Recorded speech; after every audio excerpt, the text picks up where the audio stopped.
Merci Saint-Esprit. Ce matin, nous croyons que c'est toi qui vas encore parler à nos cœurs. C'est toi qui connais le besoin de chacun. Et c'est toi la réponse, oh Dieu, pour ta seule gloire. Au nom de Jésus-Christ, nous avons ainsi prié. Amen. Amen. On acclame le Seigneur. Alléluia. Alléluia. Laissez-moi. Allez-vous. Est-ce que quelqu'un peut acclamer le Seigneur? Quelqu'un peut acclamer le Seigneur? Quelqu'un peut acclamer le Seigneur? Je ne sais pas si tu as senti comme moi, mais j'ai senti comme si nous étions transportés dans une forte présence de Dieu. Et donc, toi qui es là ce matin, tu es déjà béni. J'ai dit, tu es déjà béni. Tu es déjà béni.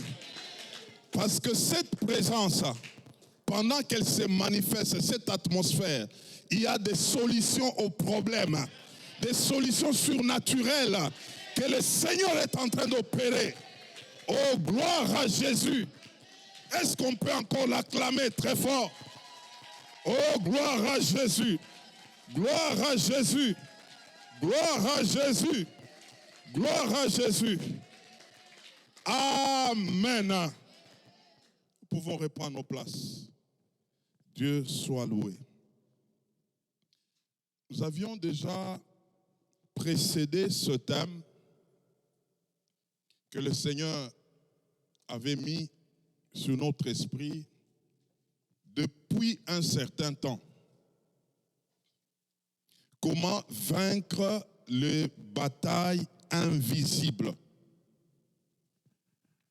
Et par ce message, nous allons répondre à des préoccupations intérieures. Vous savez, c'est bien, tel que nous sommes là, nous célébrons l'Éternel.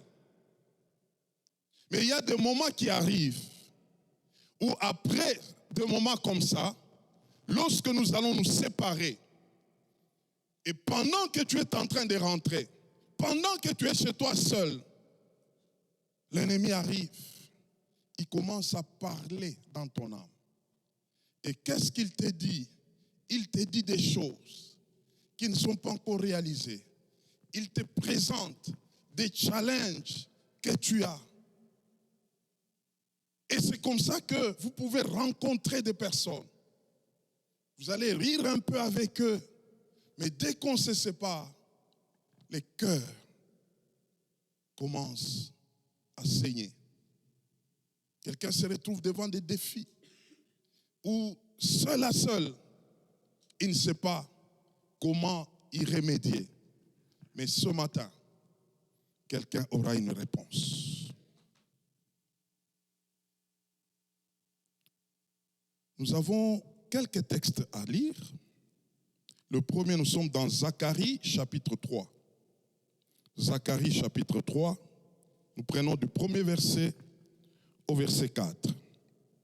Zacharie, chapitre 3, du premier verset au verset 4. On peut se tenir debout pour honorer cette parole. Ah, je te vois ce matin être richement béni. Dieu t'a localisé ce matin. Il va parler à ton cœur et plus jamais des choses ne vont plus t'embêter. Zacharie chapitre 3, du verset 1er au verset 4, nous lisons au nom de Jésus-Christ.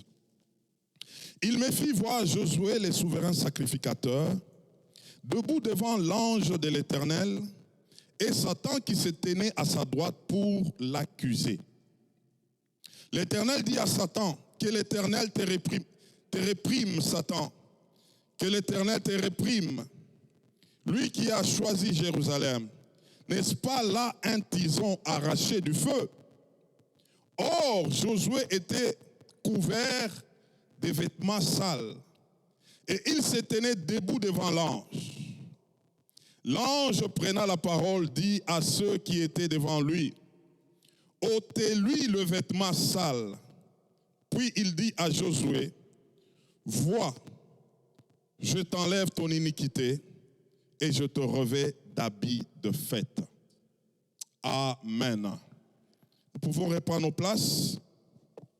Nous allons prendre Colossiens chapitre 1er, Colossiens chapitre 1er, du verset 23, du verset 21 plutôt, verset 23. Colossiens 1, verset 21 au verset 23. Colossiens 1, 21 à 23, nous lisons.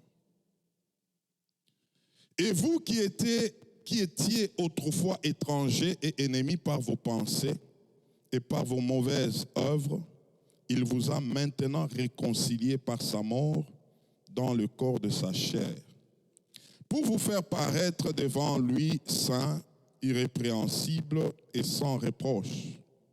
Si du moins vous demeurez fondés et inébranlables dans la foi, sans vous détourner de l'espérance de l'évangile que vous avez entendu, qui a été prêché à toute créature sous les ciels, et dont moi, Paul, j'ai été fait ministre. Amen. 1 Jean 3, versets 20 et 21. 1 Jean 3, versets 20 et 21. 1 Jean 3, versets 20 et 21, nous lisons. Car si notre cœur nous condamne, Dieu est plus grand que notre cœur et il connaît toutes choses. Bien-aimés, si notre cœur ne nous condamne pas, nous avons de l'assurance devant Dieu. Amen. Amen. Et pour ceux qui écrivent, écrivez Apocalypse 12, du verset 10 au verset 11. Apocalypse 12, du verset 10 au verset 11.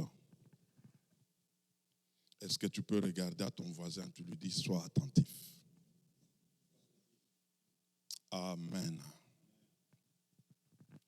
D'où est-ce que je tirais ce message? C'est par le Saint-Esprit qui m'a amené à rencontrer une dame.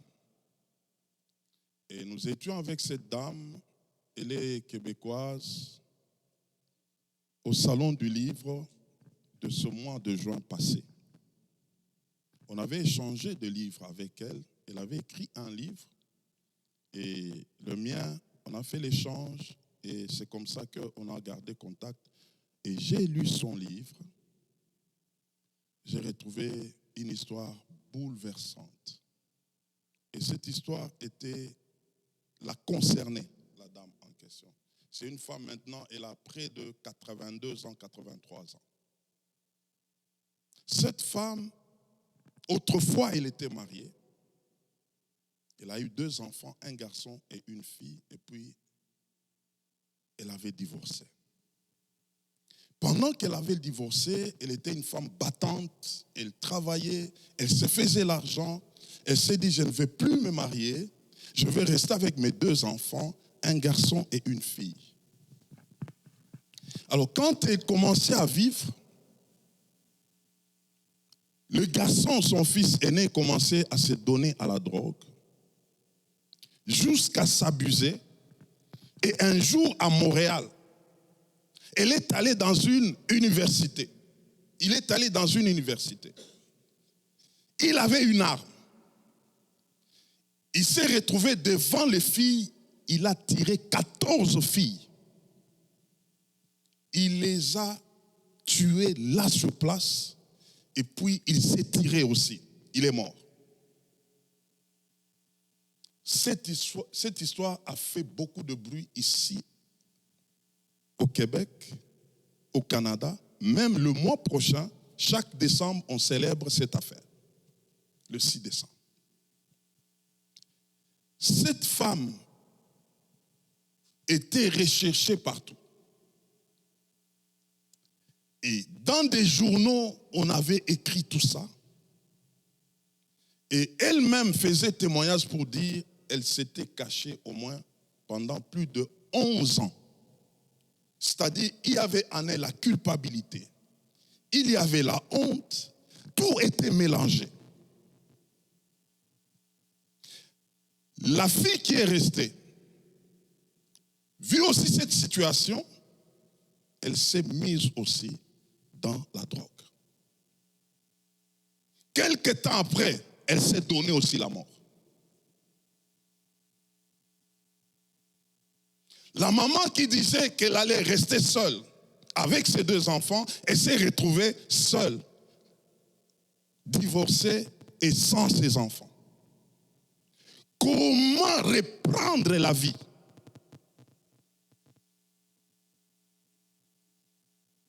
C'était compliqué. La honte était sur elle, la culpabilité. Et elle ne voulait plus qu'on la voie parce que ses enfants sont déjà morts. On voulait savoir qui les avait mis au monde. Et vous savez, ici au Canada, les journalistes, quand ils font des choses, il y avait des titres des journaux, comme on a déjà mentionné là. Quelle est cette femme qui a mis au monde des monstres? Ce n'était pas facile. Mais Jésus l'a relevé.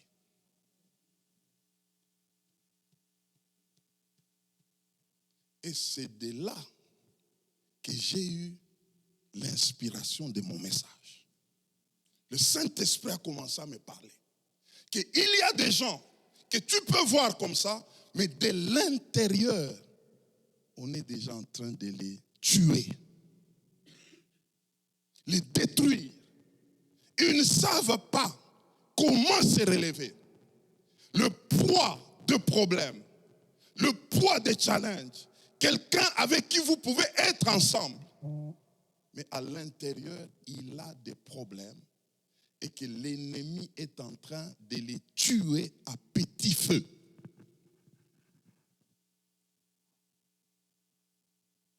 Et cette femme, elle dira qu'elle était vraiment rongée par la culpabilité, par la honte, par la peur et encore par la colère. Et moi, comme je suis enseignant, j'ai trouvé ces 4 choses-là. J'ai dit, je vais trouver des réponses à ça. Comment remédier à la culpabilité, à la honte, à la peur et à la colère?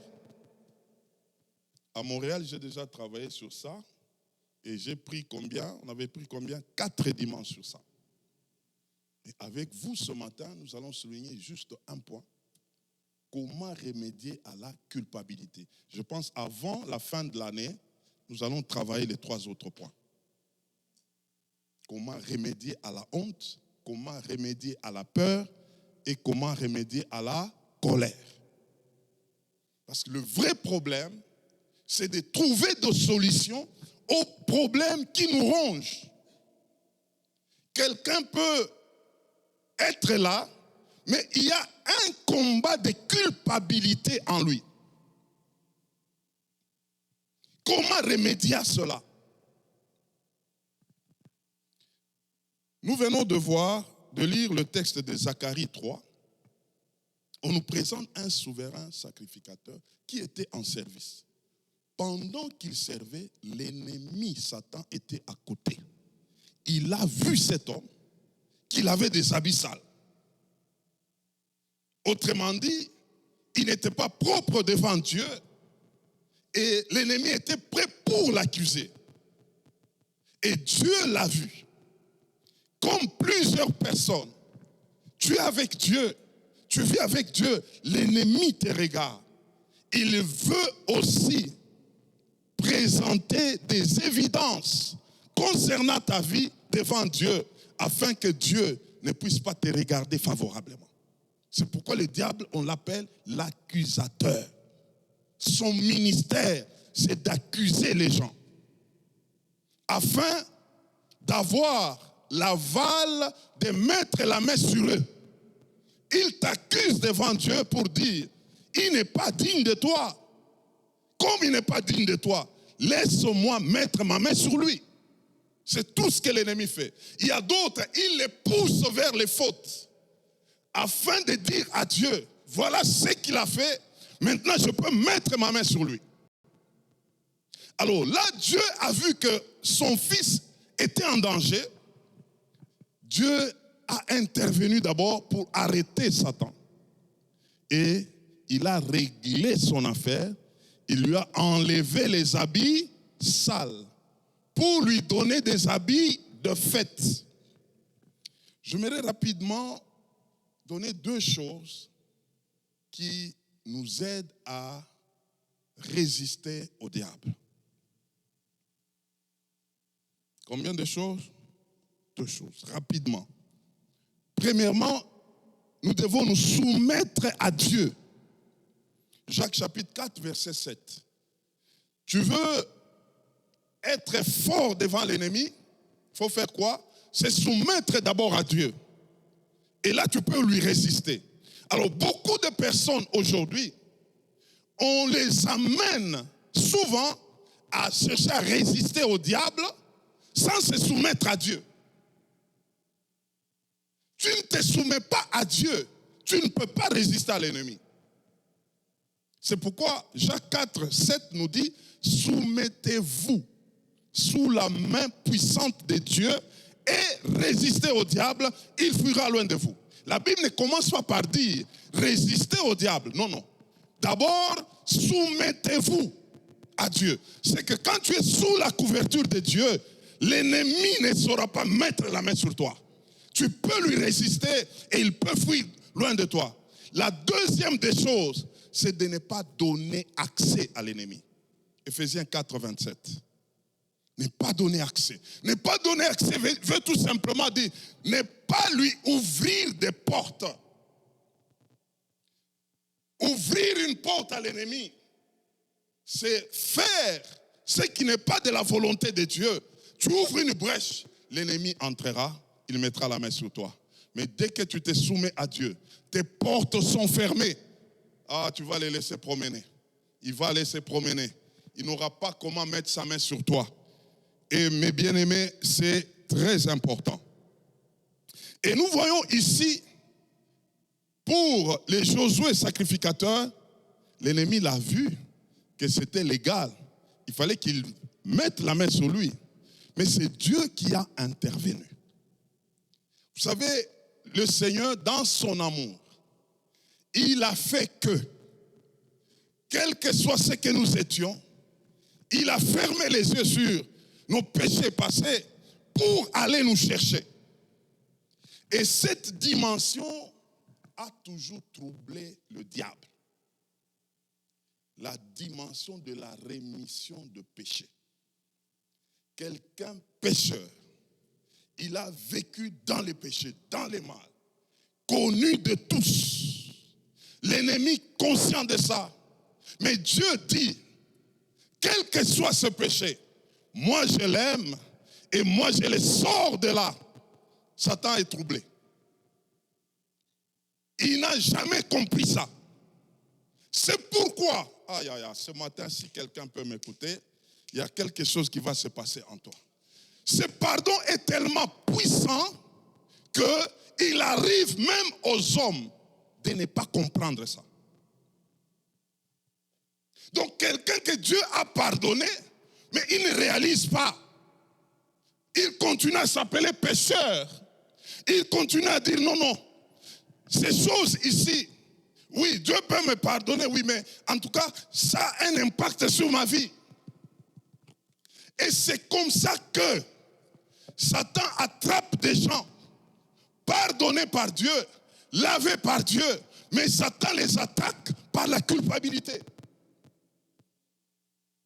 C'est ce que nous voulons traiter ce matin. Regardez cette femme pécheresse de Jean 8.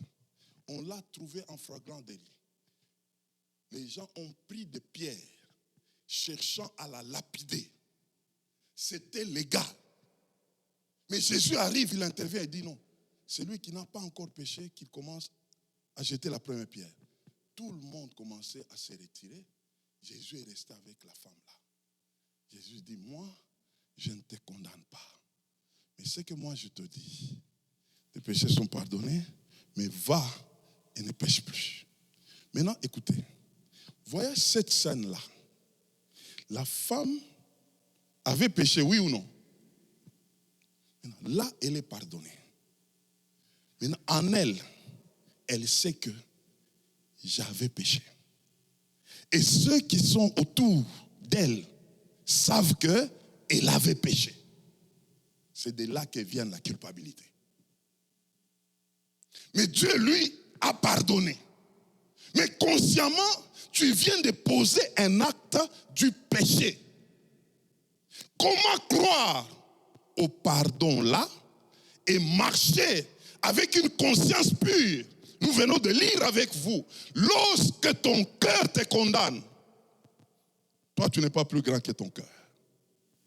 Mais Dieu lui est plus grand. Quand quelqu'un est condamné de l'intérieur, les choses deviennent compliquées.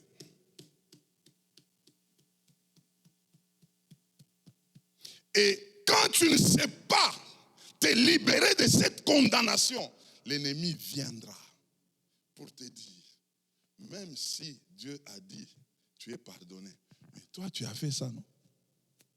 Est-ce que tu crois que l'affaire est réglée? Est-ce que tu crois que tu peux encore bien avancer? Est-ce que tu crois que tu seras totalement restauré? Alors, quelqu'un commence à vivre sa vie chrétienne, mais quelque part au-dedans de lui, il a une culpabilité.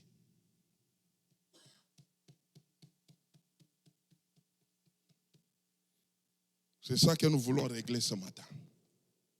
L'évangile est une puissance. Et quand l'évangile libère quelqu'un, il libère totalement. Mais il y a des choses que nous devons comprendre pour que nous soyons réellement libres. Il y a des choses. Quand le Seigneur a pardonné à Josué, le souverain sacrificateur, il a expié le péché. Cet homme-là, comme aujourd'hui, il est passé vers la nouvelle naissance. C'est-à-dire, c'est son esprit qui avait totalement obtenu le salut de Dieu. Mais dans son âme, c'est là qu'il y a le problème. Les pensées, l'intelligence, la réflexion. Oui, on t'a pardonné, mais l'acte-là était un péché. L'acte-là a de l'impact. L'acte-là n'est pas pardonnable. Alors la personne, quand elle commence à remettre en cause le pardon de Dieu, cette personne aura une culpabilité, mais elle cherchera à se cacher dans un certain comportement, dans une façon de faire. Elle peut se cacher dans des humeurs. En réalité, il y a un problème qui n'est pas résolu à l'intérieur. La personne se bat avec. La personne n'arrive pas à se dédouaner de l'affaire du passé que Dieu a déjà réglée. Mais elle-même devant le diable, devant les situations, la personne ne se sent pas libérée. Et donc, elle peut commencer à chercher des faux fouillants. Vous savez, mes frères, les humeurs que nous avons, souvent ce sont les indicateurs de ce qui se passe à l'intérieur. Lorsque l'intérieur n'est pas stable, va communiquer des humeurs.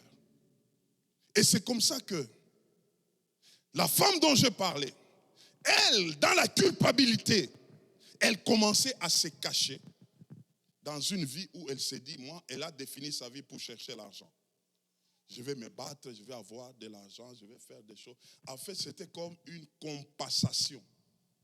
pour ne pas rester en train de réfléchir sur ce qu'elle a connu comme problème. Mais malgré qu'elle faisait cela, ça n'avait pas réglé l'affaire. Toute solution qu'on peut chercher en dehors de Dieu, ça peut nous dépanner pour un temps. Mais après, ça va nous rattraper encore. Si le problème n'est pas bien réglé. Il n'y a que Dieu qui peut nous aider à cela. Et c'est comme ça que si on ne gère pas correctement ce qui se passe à l'intérieur, on peut même commencer à infecter les autres. Les autres peuvent devenir de victimes. Parce qu'en réalité, nous avons un problème qui n'est pas encore résolu. Et ces choses se passent très souvent, que ce soit dans notre communauté, dans notre environnement. Quelqu'un commence à vivre avec les autres, mais en réalité, parce qu'il a des blessures, parce qu'il a des problèmes non résolus, maintenant son état commence à affecter les autres dans le comportement, dans la façon de faire. Quelqu'un peut amplifier un problème, ma soeur. En réalité, ce n'est pas qu'on l'a blessée, mais c'est parce qu'elle a un problème non résolu qui se trouve en elle. Maintenant, toi, tu es venu seulement allumer un peu. Maintenant, elle peut dire, t'es citant toi, mais la réaction, c'est par rapport au problème qui n'est pas résolu. Est-ce que quelqu'un m'entend? Et c'est comme ça que dans l'église, il arrive que vous pouvez gérer les faux problèmes. Le vrai problème est là. La personne a des choses à l'intérieur qui n'ont pas de solution. Mais ça lui donne des humeurs. Maintenant, toi, tu es là comme victime des choses qui se passent dans son cœur, mais on les fait sur ta tête. C'est ça l'église. C'est pourquoi quand on n'a pas la révélation, on peut se cogner des têtes. Et c'est comme ça que Dieu m'a amené à comprendre que il faut que tu parles de ces choses. Vous devez régler cette affaire de la culpabilité, de la honte, de la peur et de la colère. Vous allez voir quelqu'un, il est toujours en colère, mais contre qui vous ne savez pas. Mais le vrai problème, c'est qu'elle-même le sait. Comme la colère d'Ésaü. Il va rire juste un peu, mais une colère de 20 ans. Non, ce n'est pas normal. Alors nous devons savoir comment régler des vrais problèmes. Alléluia. Alléluia. Est-ce que je parle à quelqu'un? Alors, il y a un mystère. Lorsque Dieu te pardonne, Romains 8:1 commence à travailler en toi. C'est-à-dire, plus de condamnation pour tout celui qui est en Christ. Vrai ou faux? Mais il y a des gens dont ce passage n'a plus d'effet. Même étant en Christ, ils se sentent toujours condamnés par la culpabilité. Et ça devient compliqué. Ça devient compliqué. Et on peut se retrouver soi-même, on commence à se blâmer. Soi-même, on commence à avoir une mauvaise appréhension de sa propre vie. On ne s'estime plus. On ne se prend pas avec une positivité. Quelque part, le fait qu'on souffre vis-à-vis de soi-même, ça commence à ternir sa propre image. Et ça devient compliqué. Lorsque tu ne t'estimes plus, tu peux dégager des ondes négatives. Parce que c'est une chose de vivre, mais c'est une autre chose de croire dans sa propre vie. Mais si déjà l'ennemi a travaillé dans ton intérieur, tu ne t'estimes plus. Ceux qui sont à côté de toi, ils ne seront pas salutaires pour toi. Sinon, moindre geste, ça sera un problème. Parce que le problème a commencé déjà au-dedans de toi-même. Alors, j'aimerais définir rapidement ce que c'est la culpabilité, parce qu'il s'agit de ça que nous voulons traiter ce matin.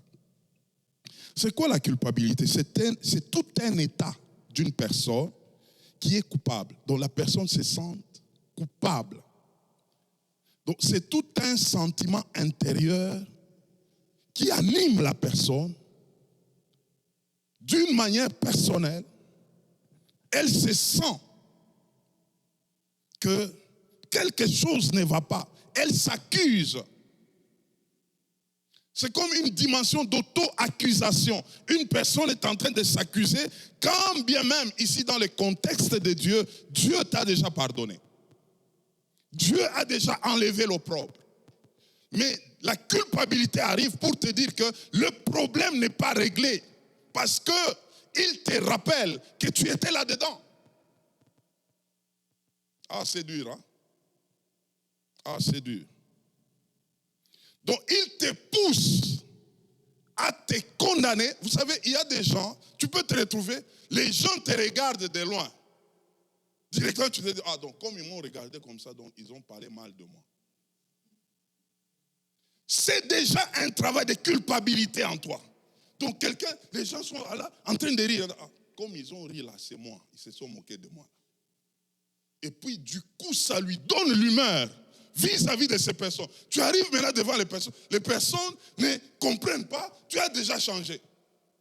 Pourquoi tu as changé? Parce que toi, tu avais déjà compris que comme ils ont ri là-bas, c'était moi. Bon, comme ça, comme c'est moi là, je change déjà. Devant eux là, je deviens sérieux là. Parce qu'ils ont fait des choses. Vous voyez comment est-ce que l'ennemi peut jouer avec des vies des gens. Et quelqu'un commence à vivre par rapport aux humeurs des autres. Et regardez maintenant entre vous. Vous êtes appelés à être ensemble. Alors une telle personne a cette maladie-là. Elle peut commencer à remarquer les gens. Elle-même donne les réponses aux gens. Que tel a fait ça, c'était moi. Tel autre a parlé comme ça, c'était moi. Et maintenant, ça ronge l'intérieur. Ça change la personne. Ça peut t'amener la colère, ça peut t'amener la honte. Quelqu'un peut dire non, si je viens là, quand on me voit là, et ils sont tentés de dire que je ne suis pas belle. Et qui t'a dit qu'on est tenté de dire que tu n'es pas belle? Ils sont tentés de dire non, en tout cas, je suis orgueilleux. Qui t'a dit que tu es orgueilleux? C'est cette maladie-là de la culpabilité. Et quand ça entre, ça te convainc toi-même que ce qui est tenté de faire en dehors de toi est vrai. Ça tue. Ça tue sérieusement. Et vous allez voir des personnes qu'on est en train, et d'autres même, ça peut leur communiquer même des maladies.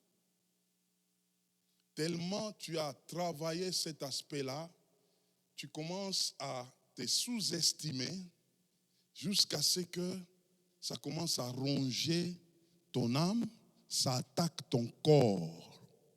Parce que tu n'es jamais satisfait, tu n'as jamais eu une bonne attitude vis-à-vis de toi-même. Et ça peut attaquer même la santé physique. Et c'est comme ça qu'aujourd'hui, nous sommes dans un pays où il y a des meurtres. Ça vient de là. Les gens se culpabilisent tellement, ils n'ont plus de réponse, ils se donnent la mort. Ils se livrent à la drogue. C'est l'auto-accusation. Quelqu'un peut vivre avec les autres, il se dit seulement, moi on ne m'aime pas. Il est convaincu et il commence à marcher avec. Il se culpabilise, il se victimise. On ne m'aime pas. Tout ce que vous pouvez lui dire, il refuse, il dit on ne m'aime pas. Mais pourquoi on ne t'aime pas? Tu n'as pas de raison. J'ai vu seulement qu'on ne m'aime pas. C'est tout un esprit qui entre, qui te communique cela et ça te bloque, ça bloque ta vie à un point que tu peux te dire, mieux vaut disparaître. mieux vaut disparaître. Alors, la question de ce matin, c'est comment se débarrasser de la culpabilité. Dis un peu à ton voisin, tu dois te débarrasser de la culpabilité. Aïe, aïe, aïe, aïe, aïe, aïe, aïe. Aïe, aïe, aïe, aïe. J'ai 4 points. Et j'aimerais que par le Saint-Esprit, que nous puissions le comprendre et que ça puisse nous aider, que ça puisse nous libérer. Et ma prière est que tu comprennes et que tu sois libéré. S'il y a quelqu'un qui vit avec toi, pendant que nous sommes en train de parler, tu as compris que ce sont des symptômes que la personne dégage, prends ce point et commence à prier pour cette personne. C'est quelque chose qui peut nuire à la vie de la communauté, à la vie familiale. Il y a même dans des familles des enfants comme ça. Un enfant se lève et dit, moi, on ne m'aime pas. Pourquoi? Parce qu'un jour, on avait distribué 3 beignets à l'autre et lui 2 beignets. Et pour lui, c'est conclu, on ne m'aime pas. Que vous fassiez ce que vous voulez. J'ai vu qu'on ne m'aime pas et la culpabilité commence. C'est compliqué. Le diable attaque beaucoup de gens de l'intérieur. La plupart des problèmes que nous avons, la plupart, ce sont des faux problèmes. Je vous dis la vérité. Bien orchestrés par l'ennemi. Et vous avez même compassion de quelqu'un, mais dans un faux problème. Ça devient compliqué. Quelqu'un est là, non, en tout cas, moi en tout cas, j'ai déjà compris. Hein. Moi, vraiment, en tout cas, j'ai déjà tout compris.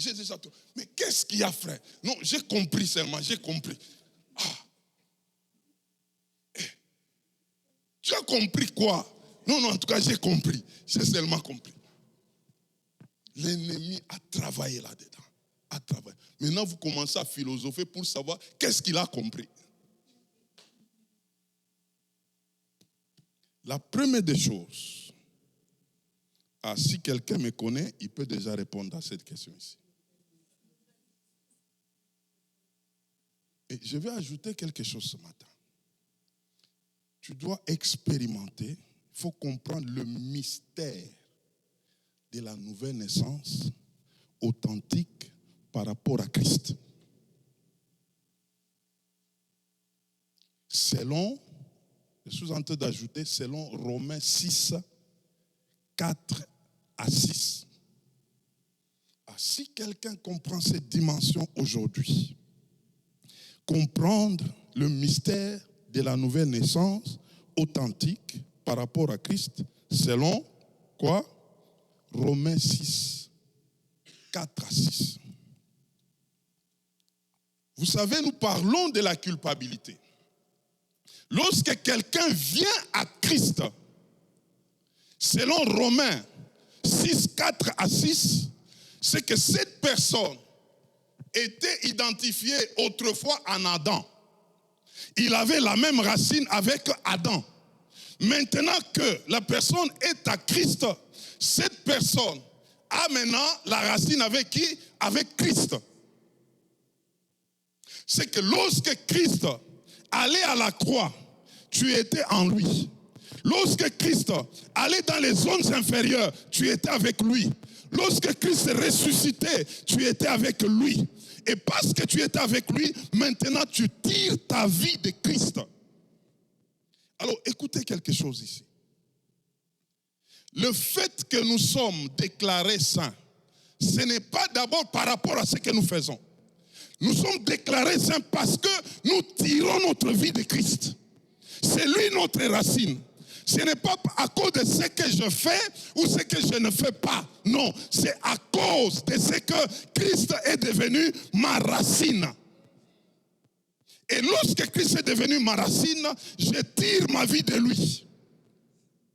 Parce que je tire ma vie de lui, lui n'est plus condamné. Il n'a pas de condamnation. Il n'a pas de cahier de charges négatif. Et donc, c'est une autre personne qui commence à vivre. Et cette autre personne n'a aucune condamnation. C'est pourquoi je parle du mystère. Il faut entrer dans ce mystère. Il y avait un homme, il avait rencontré un homme de Dieu. Pendant qu'il parlait, cet homme a fini par dévoiler son problème et dit, bon, vous parlez des choses de Dieu, oui, mais moi je ne connais pas encore Dieu. Et tel que je vous dis déjà, j'ai commis un problème, on m'a déjà condamné. C'est que j'attends seulement qu'on m'appelle pour aller faire la prison. Ils savent m'identifier, donc j'attends seulement, tout est déjà réglé, on m'a déjà condamné. Maintenant, le pasteur là dit, cette personne ici, comment on va faire? Ce n'est pas qu'il va négocier. Donc, on sait, frère, on t'appelle demain, là, on dit, bon, c'est aujourd'hui, là, tu commences ta prison aujourd'hui. L'affaire est déjà réglée. C'est que toi, tu dois entrer en prison. Et cet homme était marié, il avait des enfants. Le pasteur là, il dit, Seigneur, je vais faire quoi ici? Je vais prier pour lui pour que quand il va entrer en prison, sa femme qu'elle reste fidèle. Ou bien je vais prier pour lui que là, il ira en prison, qu'il aille se convertir. Je vais faire quoi? Pendant qu'il se posait des questions, le Saint-Esprit lui a parlé. Le Saint-Esprit lui dit, dis-lui, il faut tuer quelqu'un là.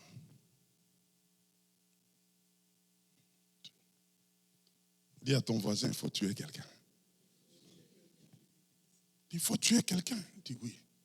Il faut lui dire, toi qui me parles là, c'est toi qui es condamné. Il faut qu'on te tue pour que quelqu'un d'autre se manifeste. Et quand il va se manifester, lui n'a pas la condamnation. Et j'ai compris une chose. Très souvent, la personne qui te fait souffrir, c'est cette personne-là qu'il faut tuer. C'est la première personne-là. Si tu tues cette personne-là, la deuxième n'a plus de condamnation, n'a plus de culpabilité. La deuxième comprendra les choses. Et j'aimerais te dire ce matin, tu es dans ce pays. Il y a des choses qui se passent dans ce pays. Et tel que tu es là, si tu es encore dans la première personne, qui est condamné, qui a des problèmes par rapport à ce pays, il faut les tuer. Pour que la deuxième se retrouve. Oh non, il y a un problème de papier, on va renvoyer des gens. Non, on va renvoyer les premières personnes là. La deuxième, on ne va pas la renvoyer. Parce que la deuxième, la terre et ce qu'elle renferme appartient à son Père.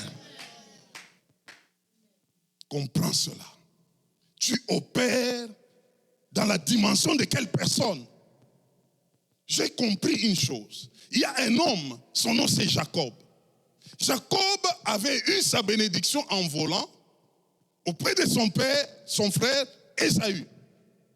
Ésaü le cherchait pendant plus de 20 ans. Et Jacob, là, il fouillait. Il avait la culpabilité. Même s'il était chez Laban, il a eu les deux femmes là. Il a eu de bien. Mais à un moment, quand il dort seulement, il entend une voix. Ésaü, Ésaü. Jusqu'à ce que Jacob se retrouve, c'était devenu compliqué. Tu as autant de choses. Les années sont passées, mais Ésaü n'est pas passé. Culpabilité. Un jour, Jacob a rencontré quelqu'un. Il dit à cette personne, aujourd'hui, je veux que tu m'enterres pour que quelqu'un d'autre se manifeste. Et il a tenu cet homme. Il a dit, je ne veux pas te lâcher. J'aimerais que Jacob tombe pour que l'autre se manifeste. Et ces jours-là, Jacob était mort. Et Israël est sorti. Et quand Israël est sorti, et d'ailleurs, non, Dieu est formidable. Jacob, quand il marchait normalement. C'est comme ça qu'il marchait. Mais Israël, quand il est sorti, il ne marchait pas normalement. Israël marchait comme ça. on l'avait déjà donné un coup au niveau de la hanche, il n'avait rien à voir avec l'ancienne personne. Et quand Israël a rencontré Ésaü, comme Ésaü n'avait pas de problème avec Israël, il avait des problèmes avec Jacob. C'est comme ça que Ésaü verra quelqu'un. Il dit non, non. Moi j'attends Jacob. Mais il voit quelqu'un qui est en train de venir. Pendant qu'il vient, il dit non, non, ce n'est pas lui. Toi c'est qui? Il dit moi c'est Israël. Il dira non, toi viens, je t'embrasse. C'est comme ça que l'affaire était réglée. Mais si c'était avec Jacob, il attendait Jacob pour le tuer. Il y a quelqu'un en toi qui t'amène des problèmes de culpabilité. Cette personne ce matin doit mourir. Pour que l'autre qui va se manifester, la personne là sera justifiée. La personne là n'aura plus de condamnation. La personne là, même quand elle marche, elle croit au pardon de Dieu. Elle croit à la justification de Dieu. Même quand on lui parle des anciennes choses, elle dit ça, je ne sais pas. Moi, je sais, il y a un sang qui m'a lavé, un sang qui m'a purifié. Je suis une nouvelle personne. Je suis à Christ. Les choses anciennes sont passées. Toutes choses sont devenues nouvelles. Ça, c'est la nouvelle personne. Et cette nouvelle personne croit à un avenir meilleur. Croit à un avenir glorieux. Cette personne croit à ce que toute sa vie est déjà libérée. Et n'a plus de lien. Mais lorsque tu ne comprends pas, on va t'imposer les mains jusqu'à enlever tous les cheveux ici. Oh non, priez pour moi, j'ai des démons. Priez pour moi, j'ai besoin de la délivrance. Priez pour moi, ça c'est l'ancien. Les nouveaux croient à ce que Dieu a dit. Plus de condamnation en toi. Tu es un homme nouveau. Dieu t'a justifié. Maintenant tu peux avancer. Tout ce que tu as eu à faire, ce n'est plus toi. C'est l'ancien homme. Toi tu es une nouvelle créature. Maintenant que tu peux avancer. C'est pourquoi j'appelle ça le mystère de la nouvelle naissance authentique. C'est un mystère. Où on commence, on veut t'accuser. Tu dis, ce n'est pas moi. C'est une autre personne. Je ne connais pas ça.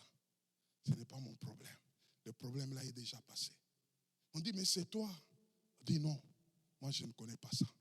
C'est pourquoi le deuxième point nous amène à comprendre que tu dois faire la paix avec toi-même. Deuxièmement, tu dois faire la paix avec toi-même devant l'œuvre de la croix. La dimension de la paix avec toi-même, c'est une dimension où l'on croit à la justification de Dieu. Et c'est Dieu qui pardonne. J'aime un psaume, c'est le psaume 103, le verset 4. La Bible est en train de dire, le pardon est avec Dieu afin que les hommes les craignent. Vous savez que le pardon, c'est un mystère. Ou encore, le pardon de Dieu. C'est un pardon qui n'est pas justifié. Pourquoi tu pardonnes quelqu'un comme ça? Qu'est-ce que la personne a fait pour mériter ce pardon? Et Dieu dit, c'est moi-même qui ai voulu pardonner. C'est pourquoi je vous ai dit au début, ça trouble le diable. Maintenant, comme c'est tellement puissant, il arrive que l'homme lui-même ne croit pas en ça. Comment ça se dit? Non, en tout cas, bon, oui, je sais que Dieu pardonne. Oui, ça je sais. Mais avec cette affaire ici, bon, je crois que c'est pourquoi, même quand les choses peuvent arriver, c'est pourquoi il peut y avoir quelques blocages là-bas. Parce que je sais que, en tout cas, avec ce problème-là, dis à ton voisin, Dieu n'est pas un homme. Dieu est Dieu. C'est pourquoi son pardon est puissant. Le pardon de Dieu, c'est un mystère. Et nous devons arriver à y croire. Et si tu veux philosopher devant le pardon de Dieu, tu peux être bloqué pour ne pas te pardonner. Pour ne pas faire la paix avec toi-même. Tu commences à mener une vie chrétienne avec une culpabilité. Tu ne sais plus avancer. Vois quelqu'un, il s'est déjà donné des limites.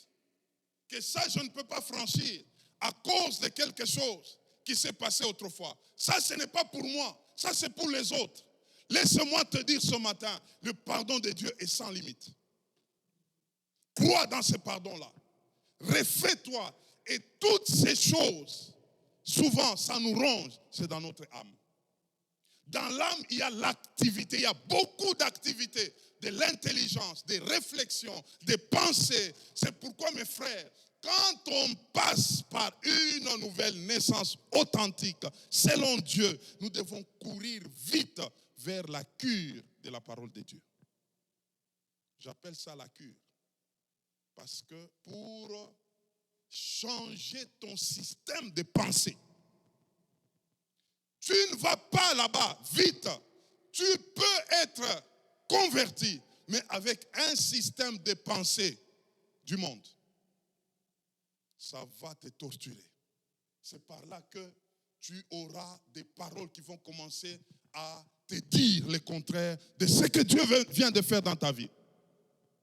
Mes frères, quelqu'un qui n'a pas suffisamment des outils pour croire au pardon de Dieu, il peut tomber dans le piège. Et les outils, c'est la parole de Dieu.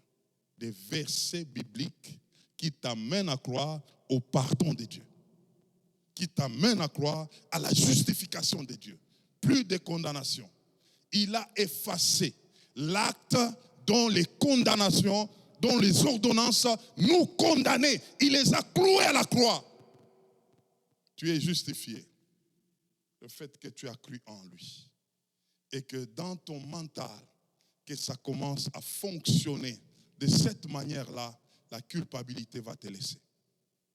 C'est une dimension de nous nourrir maintenant de l'intérieur. La parole nourrit notre âme parce que c'est dans l'âme où il se passe le combat avec l'ennemi. L'ennemi peut atteindre facilement ton âme. Maintenant, il faut qu'il retrouve des antidotes qui sont des paroles que Dieu a placées en toi, a plantées en toi, selon Jacques chapitre 1, verset 21.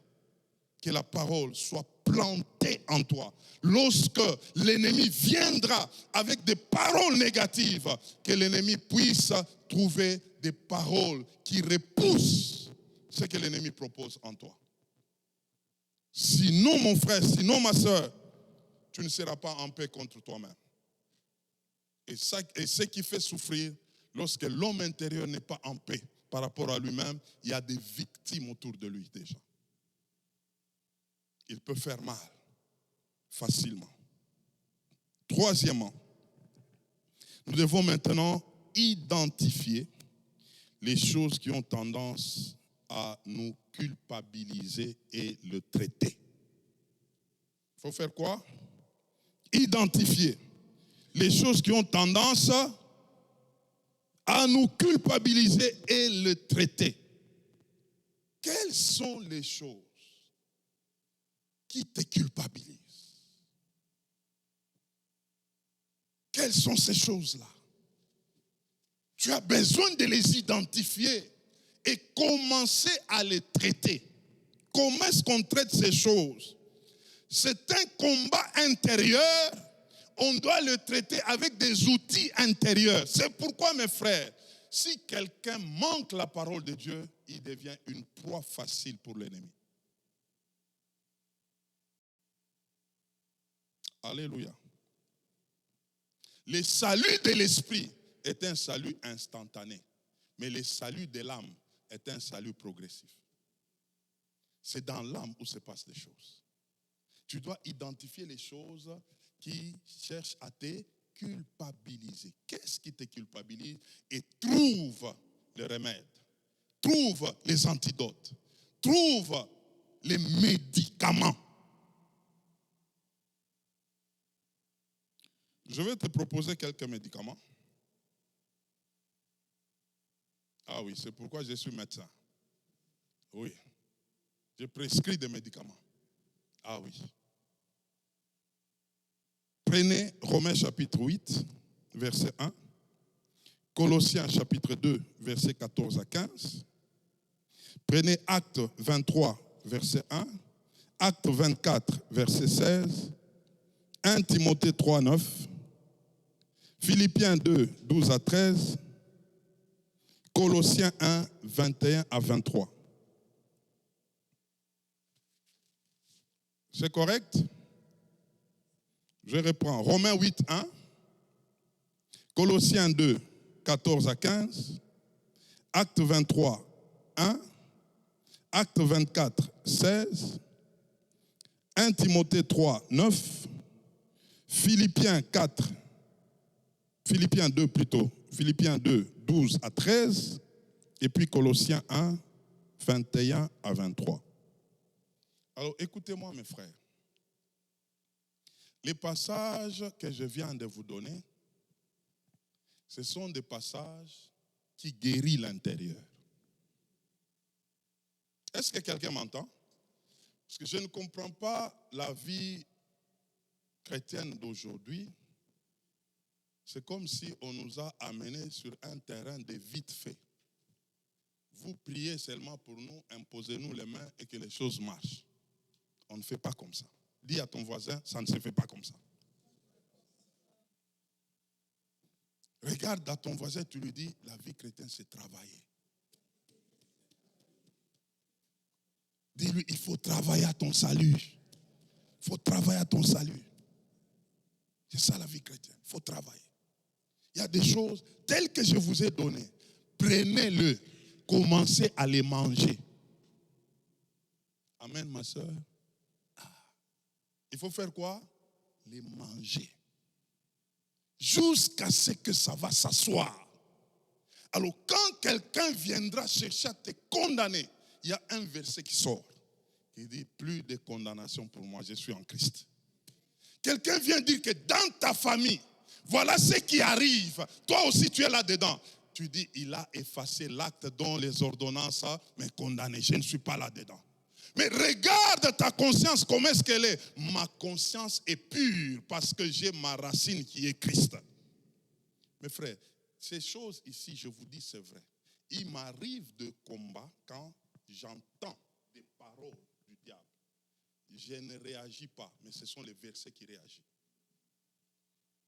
Une pensée arrive, pensée négative. Pendant qu'elle arrive et le matin, la parole renverse ça. Une autre pensée arrive. Combat des pensées et la parole en moi. C'est pourquoi je l'ai dit. Et je pèse bien mes mots. Il me sera difficile de trébucher dans les péchés d'impudicité. J'ai des versets, frère. Je commence seulement à regarder comme ça. On te dit un verset, les versets arrivent, il te dit non. Mais toi là, toi tu es enfant de Dieu. Tes yeux ne doivent pas regarder une vierge. C'est quel verset? C'est quel verset? Demande à ton voisin, c'est quel verset?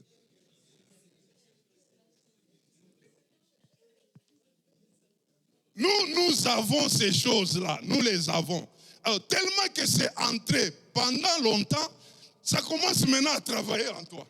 Ça travaille. Tu veux faire quelque chose, un verset sort. Ah, toi aussi, vraiment. Bon, j'arrête seulement, j'arrête.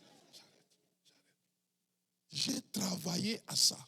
C'est devenu maintenant tout un style de vie. Le combat spirituel, c'est ça.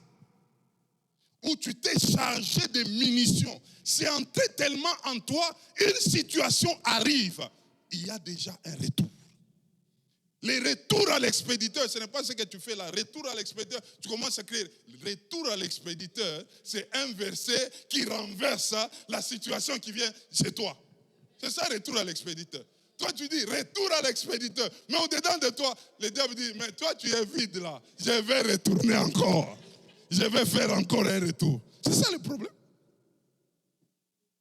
Est-ce que quelqu'un me comprend? Quelqu'un m'entend? On ne va pas en guerre sans munitions. On va te tuer. Arme-toi d'abord. Arme-toi d'abord. C'est pourquoi déjà, quand je regarde quelqu'un à l'église, il n'a ni Bible, ni carnet. Je dis, Seigneur, ta grâce. Ta grâce. C'est déjà compliqué, c'est déjà compliqué. Parce que l'ennemi d'abord cherche à nous voler ce que nous avons. Mais maintenant, tu n'as même pas un lieu où tu peux les garder. Mais frère, toi, tu es une proie facile. On va sortir seulement ici. Tu arrives là, dehors. On te pose la question. C'était comment? Ah, c'était bien. Hein? D'ailleurs, en tout cas, aujourd'hui, là, nous avions même, c'est l'apôtre qui a prêché. Maintenant, ok. Bon, il a dit quoi? Bon, non, c'était bien. C'était vraiment bien. C'est ça le problème. Quelqu'un a fait une expérience et il a dit, pour que tu apprennes quelque chose et que ça entre en toi, il faut au moins que tu l'apprennes pendant 7 fois. Pour se rassurer que c'est entré. Combien de fois? Que Dieu nous aide. Travaillons à notre salut. Travaillons. Ayez des munitions. Il y a des situations qui attaquent ta conscience. Et la parole qui doit parler le contraire de ça. Sinon, tu auras toujours une conscience qui est chargée. On va te parler négativement. Ça va entrer en toi. Tu seras maintenant quelqu'un qu'on commence à dépanner, des petits dépannages. Tu viens ici à l'église le dimanche, on te dépanne un peu. Dès que tu sors là, ça peut t'aider jusqu'à 17h, 18h. Arrivé la nuit, l'ennemi te récupère. La semaine commence compliquée. Compliqué. C'est pourquoi tu peux te retrouver maintenant, tu commences à gober les choses en désordre. Parce qu'en réalité, au-dedans de toi, tu n'es pas blindé. Et celui qui nous amène dans la dimension d'être blindé, c'est sa parole. C'est sa parole. Moi, j'appelle ça des munitions ou des médicaments. Des médicaments. Très important. Quatrièmement, enfin, nous sommes en train de terminer. Il faut coopérer avec la grâce de Dieu. Ah, ça j'aime. J'appelle la grâce de Dieu, c'est une force de compensation. Ou encore une solution de réchange. Coopérer avec la grâce de Dieu. Mes frères, quand j'ai compris la dimension de la grâce, vous savez, lorsque 2 Corinthiens, chapitre 12, versets 9 à 10, l'apôtre Paul est en train de dire, il se plaît dans les faiblesses. Parce qu'au moment où il se sent faible, c'est à ce moment-là qu'il devient fort. Et il dit à cela, il se plaît dans les états de faiblesse. Parce qu'il y a une force de compensation qui s'appelle la grâce. J'aimerais te dire ce matin que la grâce, c'est tout ce que Dieu peut faire pendant que toi, tu as déjà tes limites à toi. Là où tu arrives, mon frère, tu es en train de te dire, je n'en peux plus. Je ne sais pas comment ça va se faire. Je ne sais pas, je n'ai plus de réponse. Réjouis-toi. Parce qu'il y a une grâce qui va venir. La grâce n'attend que cette dimension-là. Ah, ça, c'est une parole que j'ai reçue ce matin.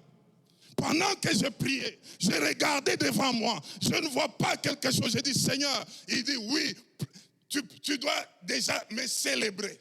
Que parce que tu es arrivé à ce point-là, il y a une démonstration de la grâce qui va se manifester. Parce que toi, tu es là, tu es resté là, tu regardes, tu ne vois plus rien devant toi. Il y a une dimension de grâce qui va se lever maintenant. Et lorsqu'elle va se lever, tu comprendras que ça, ce n'est pas la main de l'homme. Ça, c'est la main de Dieu. Quelqu'un est en train d'attendre quelque chose. J'aimerais te dire, ce matin, il y a une dimension de grâce qui s'est levée pour te dire, tu te dis que tu es arrivé là, tu ne peux plus traverser, mais la grâce est capable de traverser. Il est venu te dire, maintenant c'est lui, maintenant c'est lui. Tu as fait jusqu'à quelque part, mais quand tu regardes, tu ne vois plus de chemin. Oui, parce que toi tu es limité. La grâce est venue maintenant. Elle vient pour faire la compensation. C'est pourquoi Paul, comprenant cela, il dit, je me plais dans mes faiblesses. Parce que là où je me sens faible, c'est là que je suis fort. Parce que la grâce s'élève maintenant. La grâce s'élève maintenant. La grâce s'élève maintenant. Oh, j'ai compris quelque chose ce matin. C'est pourquoi nous sommes appelés cité de repos. Parce qu'il dit, venez à moi, vous tous qui êtes fatigués et chargés, je vous donnerai du repos. Prenez mon joug, le vôtre est pesant. Vous avez marché avec ça. Elle commence à chercher à vous mettre par terre. Déposez ça au pied de la grâce. Lui va prendre et il va t'amener davantage vers de l'avant. C'est son temps maintenant. Dis à ton voisin, tu as transporté quelque chose. Maintenant, ce n'est plus toi. C'est la grâce qui va prendre. C'est la grâce qui va prendre. Tu es arrivé quelque part. Maintenant, c'est la grâce qui va prendre. Tu as fait quelque chose. Maintenant, c'est la grâce qui va prendre. Attends-toi à la grâce de Dieu, qui est la source de compensation. Oh, ce matin, j'ai crié, Seigneur, ta grâce. Seigneur, ta grâce. Seigneur, ta grâce. J'ai fait jusqu'à un certain niveau. Mais je suis arrivé. Mais maintenant, c'est toi. Et il m'a dit, oui, c'est vrai. Comme tu ne vois plus devant là, moi maintenant, je vais te prendre. Je vais avancer avec toi. J'annonce ce matin, il y a une force de compensation qui vient pour intervenir dans ta situation. Et cette force-là va t'amener dans la dimension surnaturelle. Et quand ces choses vont se manifester, tu vas célébrer la grâce. Tu vas célébrer la grâce. Que le Seigneur bénisse sa parole. Amen. Amen. Nous allons nous lever tous ensemble. Nous allons nous lever tous ensemble. Ce matin, comprends mon frère que la culpabilité n'a plus de place en toi. Il y a quelqu'un qui a réglé cette affaire. Il y a quelqu'un qui a réglé cette affaire. Il y a quelqu'un qui a réglé cette affaire. Avant que nous puissions atteindre cette dimension dans la prière, j'aimerais d'abord que tu rendes grâce à Dieu. J'aimerais que tu lui dises merci. Vous savez, la dimension des actions de grâce, c'est une dimension anticipative de quelqu'un qui croit à l'exaucement. Tu es déjà en train de les célébrer comme quelqu'un qui est déjà exaucé. Tu as compris que dans cette affaire, je suis exaucé. Dans cette affaire, quelque chose vient de se passer. Dans cette affaire, je suis dédouané. Commence à élever ta voix. J'aimerais qu'on nous balance quelque chose, un cantique, où tu es en train d'abonder dans les actions de grâce. Alléluia. Merci Seigneur.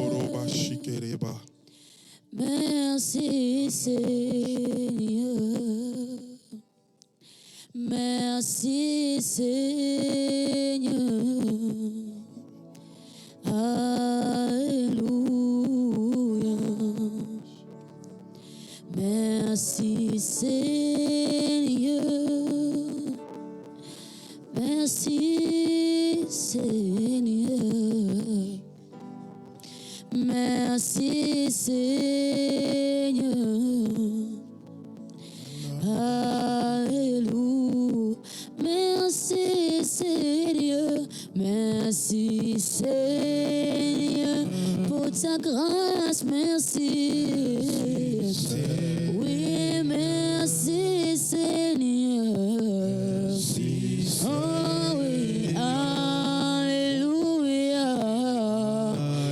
Oui, merci Seigneur. Merci Seigneur. Oh, merci Seigneur. Merci Seigneur. Alléluia.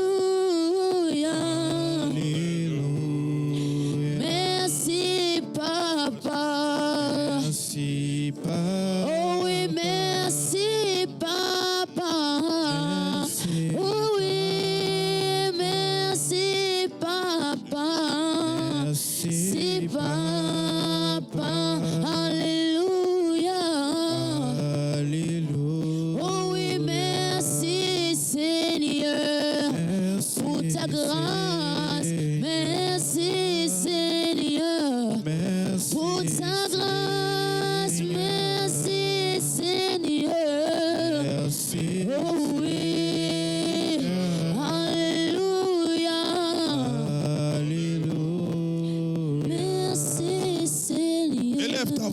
Commence à remercier le Seigneur. Rends-lui des actions de grâce. Rends-lui des actions de grâce. Quelque chose vient de se passer dans ta vie. Quelque chose vient de s'accomplir en toi. Élève ta voix et commence à les proclamer. Élève ta voix, commence à les proclamer. Élève ta voix, commence à les proclamer. Élève ta voix, commence à les proclamer. Yanda raba shikereba. Rondo roba shikereba. Yakakaraba shendereba. Merci Seigneur.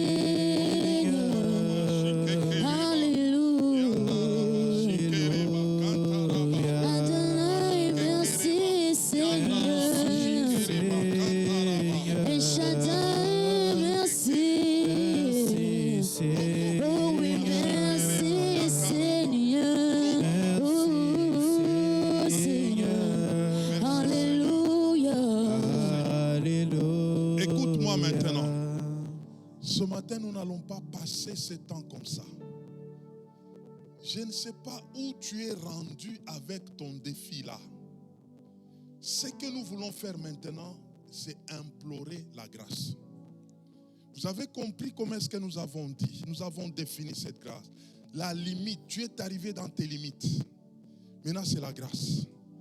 Ta prière maintenant, tu es en train de dire seulement au Seigneur, Seigneur, ta grâce. J'aimerais voir ta grâce. Je suis limité quelque part. Je me suis arrêté à tel point. Maintenant, ta grâce. Je ne sais pas si tu vas t'agenouiller, agenouille-toi. Si tu vas marcher, marche. Mais que tu dises à Dieu que maintenant c'est lui. Tu as fait ce que tu as fait.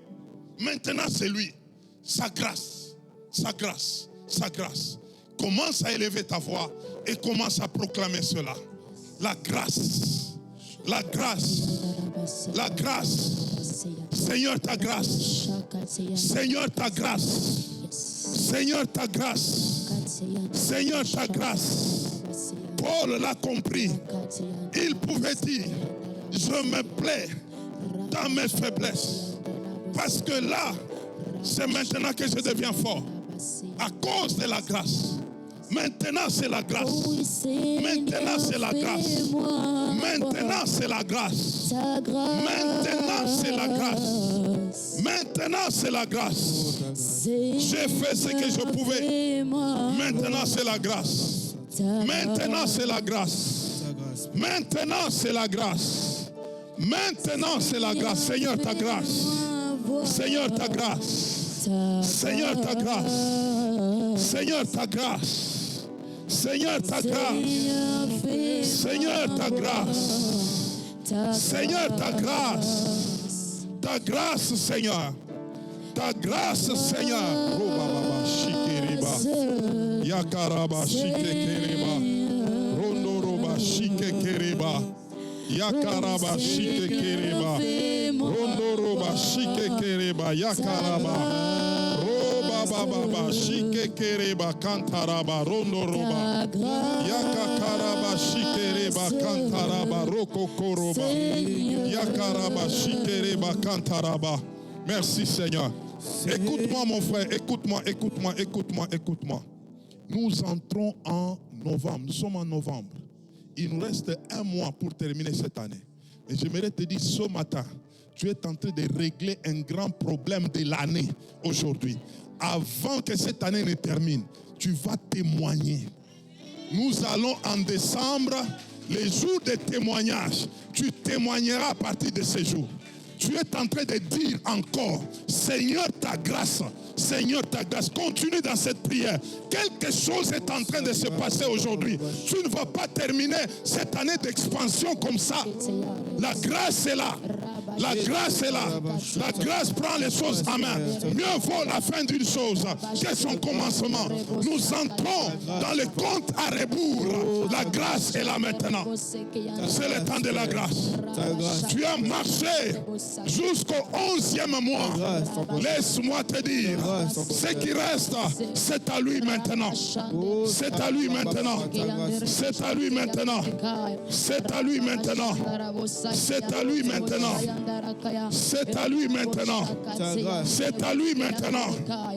C'est à lui maintenant. C'est à lui maintenant. Roba baba shikereba. Yaba baba shikekereba. Rondo roba shikereba yakaraba.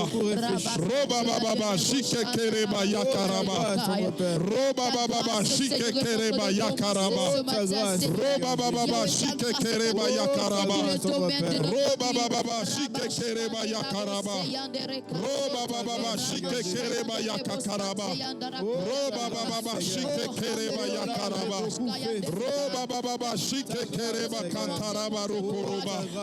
Yaba baba shikekereba yandaraba. Rokokoroba shikereba. Yakakaraba shendereba. Rokokoroba shikekereba. Yakakaraba shendereba. Roba baba shikekereba. Yakakaraba shendereba. Rokokoroba shikekereba. Yaba baba shikekereba yandaraba. Roba baba shikekereba kantaraba. Ta grâce, Seigneur. Ta grâce, Seigneur. Ta grâce, Seigneur. Ta grâce, Seigneur. Ta grâce, Seigneur. Ta grâce, Seigneur. Oh Seigneur, ta grâce, Seigneur. Ta grâce, Seigneur. Nous réjouissons de ta capacité grâce, Seigneur. à résoudre les problèmes Ta des grâce, hommes. Seigneur. Ta grâce, Seigneur. Ta grâce, Seigneur.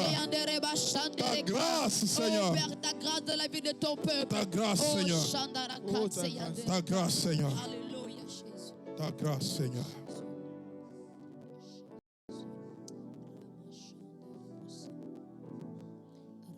Quelqu'un va acclamer le Seigneur. Il va acclamer le roi.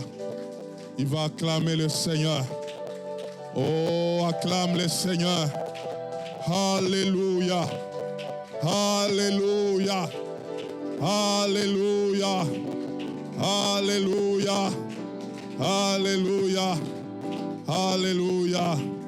Amen, amen. Pouvons reprendre nos places. Gloire à Jésus. J'aimerais te dire, nous sommes entrés en novembre, il nous reste décembre. Aujourd'hui, quelque chose vient de se faire. Et le mois prochain, à notre veillée, tu vas passer devant pour témoigner ça. Dans les jours ici qui restent, aujourd'hui, à partir d'aujourd'hui, commence à compter les choses. Commence à les compter.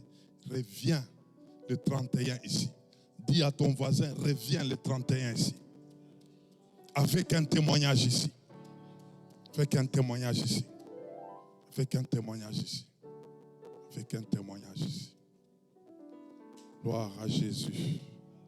Gloire à Jésus. Amen.